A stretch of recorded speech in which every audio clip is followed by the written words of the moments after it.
So, Richard James, since you've been working on this project, or a modern reinterpretation of it, could you tell us a little about what you know about Gerry Anderson's 5 Star 5? Oh, what do I know about it? It was born out of Gerry's experiences working on Space 1999, I think. They were developing the script throughout the second season of that. It was Gerry's answer to Star Wars, really. It's about a sort of grumpy, grizzled freighter captain and his simian sidekick fighting the forces of evil, and it went into production. I think they had stages at Bray, they had a script, and then it all fell through. Yes, it did indeed, sadly, and was never picked up again. No. Until now, when you've done a fantastic novelisation, and we've got the audiobook coming out, and they're both out in July. Audiobook is sounding amazing, and Isn't it? Mention that again in the news. But the tale of woe I have for you in today's Fab Fact surrounds why the picture fell aside and never happened.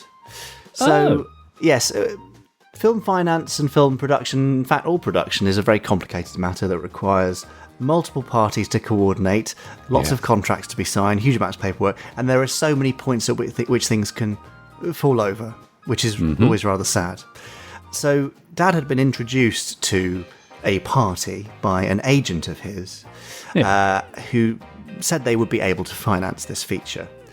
It was quite expensive. I think it was around £11 million, which back in 1978, crikey. I mean, that would be the equivalent of like 100 million picture now, probably. I would guess maybe more. Yeah.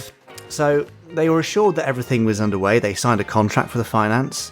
But unfortunately, they would later discover that it was signed by someone who was not domiciled in the UK and therefore was not necessarily bound by UK law. So it turns out their signature really wasn't worth the paper it was written on, or the ink it was written with, even. I'm not sure which of those is cheaper, but whichever is, that's the one that I'm referring to. They were pretty concerned about what was going on, and so Dad forced the hand of the alleged financier to get them some paperwork. So he was told that one of the financier's associates was visiting a bank in a foreign nation. I don't know where this was because it seems to be lost in the mist of time. But somewhere outside the UK, the financier's associate headed to the bank to have a meeting to sort of finalise the finance. Now, alongside this, they were assured that the first £1 million British pounds would be arriving in the bank shortly. Right. The meeting took place, and they received a telex from the bank saying, confirming funds have been sent, will be with your bank in 48 hours. Oh, great. So they thought, great, off we go. News. That's the confirmation.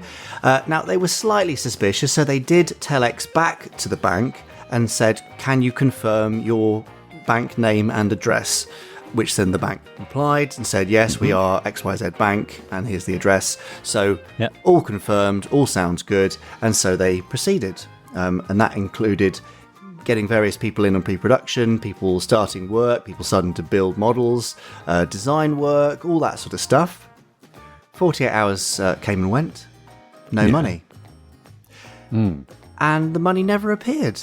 The financiers disappeared and the project collapsed, and it was all very sad, and Dad had a horrendous time having to basically tell the crew, look, we were told, we've got contract, we've got this telex, but it's fallen through, and left some people upset and disgruntled, understandably, some people much more sympathetic, and Dad does tell a story of one of the members of the crew who turned up with a case of wine and said, Gerry, this must be awful for you, let's have a drink, or 5. Okay.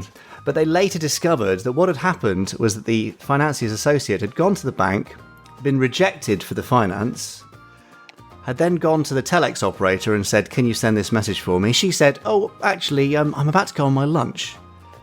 And the financier's associate thought, oh, here's my chance. He said, oh, well, don't worry, I can use a telex. Do you mind if I send the message direct?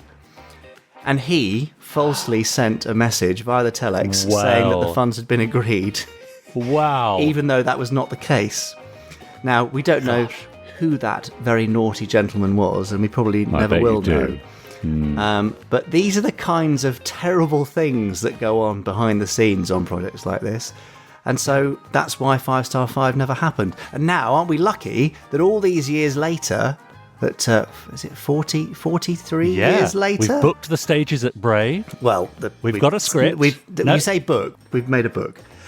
So yeah, Richard has turned that original film script into a novelisation. We've got a great audiobook read by Robbie Stevens with the music and sound effects by Benji Clifford. They're out in July, and we'll have more samples of those for you soon. But yeah, I'm really glad that it finally gets to see the light of day. But isn't it terrible, the things that go on? Well, it's so cruel, isn't it? Because, of course, the crew would have set aside, 12 weeks of their time. They would have turned down other projects thinking they had this to work on. Yeah. And then have the rug pulled from under their feet and have no work for 3 months. Yeah, exactly. So just horrible all round. So yes, and we've already experienced similar things along the way so far in our journey of development. So it does happen. It still happens all the time.